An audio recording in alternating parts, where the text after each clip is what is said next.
كابتن خالد غندور كابتن الزمالك التاريخي للزمالك، خلي بالكم من دي، اللي هو بيطلع يقولها كل شويه انا كابتن الزمالك التاريخي، كابتن الزمالك التاريخي. تعالى بقى كابتن الزمالك التاريخي. كابتن الزمالك التاريخي بتاعنا بيقول ايه الاهلاويه؟ بيقول لهم انا يا جماعه، انا حبيبكم يا جماعه، انا محايد يا جماعه، انا بحبكم يا جماعه، انا زملكاوي بس متعصب، مش متعصب يا جماعه، انا جميل يا جماعه. هو كده من زمان على فكره، بيحاول يكسب حبهم من زمان قوي قوي، بس الفتره دي ايه مزودها شويه معاهم، يعني ايه دايش شويه.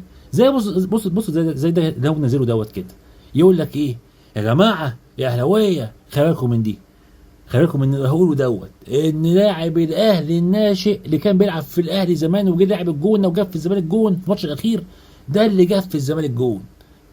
ما شاء الله، حاجه ايه، برافو. انا كزملكاوي اقسم بالله استفدت، يعني حاجه عرفت ان لاعب الاهلي عنده ناشئين كويسين برضه، والله حاجه محترمه.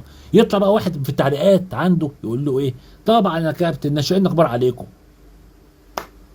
حاجه كده قسما بالله، انت ده اللي كنت عايز تسمعه صح؟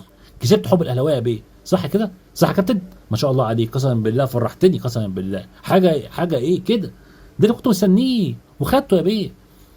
يا كابتن خالد قسما بالله ما هتنول حبهم خلاص، قسما بالله خلاص يا باشا، انت عمال تقول لها يا حبيبتي يا قلبي يا روحي يا مش عارف يا عقلي، بس خلاص يا باشا هديتك الطرشه من زمان، قسما بالله ما هتنول حب الاهلاويه ولا الزملكاويه. خلاص الزملكاويه خلاص قفلوا، قسما بالله قفلوا، وعمال تعمل له كل شويه بيقفلوا منك خالص.